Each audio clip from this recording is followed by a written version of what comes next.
सियाराम, जय घाटी राम।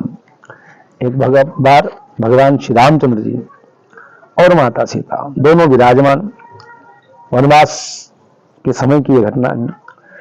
लक्ष्मण जी कहीं गए हुए थे, तो सीता जी ने कहा कि मेरे चरण सुंदर हैं। अब दोनों में बहस छिड़ गई, चर्चा होने लगी। राम जी ने कहा कि चरण तो मेरे सुंदर हैं, तो माता सीता बोली कि नहीं प्रभु, चरण तो मेरे सुंदर हैं। तो इतने में लक्ष्मण जी आ गए और लक्ष्मण जी से राम जी ने कहा कि भैया आप बड़े सही समय पर आप पधारे हैं, अब आप हमारा न्याय कीजिए। आपकी भाभी कह रही है कि इनके चरण सुंदर हैं और मैं कह रहा हूं मेरे चरण सुंदर है, तो अब आप ही बताइए चरण किसके सुंदर हैं।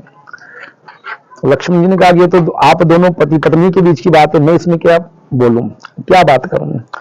तो भगवान राम जी ने कहा नहीं लक्ष्मण, तुम्हें बताना पड़ेगा। माता जानकी ने भी कहा कि नहीं बताना पड़ेगा लक्ष्मण। तो लक्ष्मण जी ने कहा कि देखो ऐसा है भैया कि चरण तो भाभी के सुंदर है।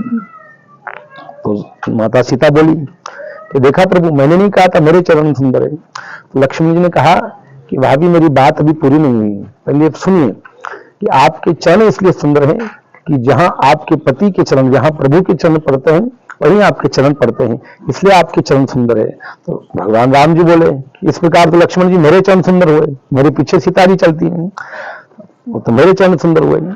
तो लक्ष्मण जी ने कहा कि भैया मेरी बात अभी पूरी नहीं हुई, मेरी बात तो सुनिए। तो लक्ष्मण जी ने कहा कि प्रभु आपके चरण इसलिए सुंदर हैं कि आपका आचरण सुंदर है।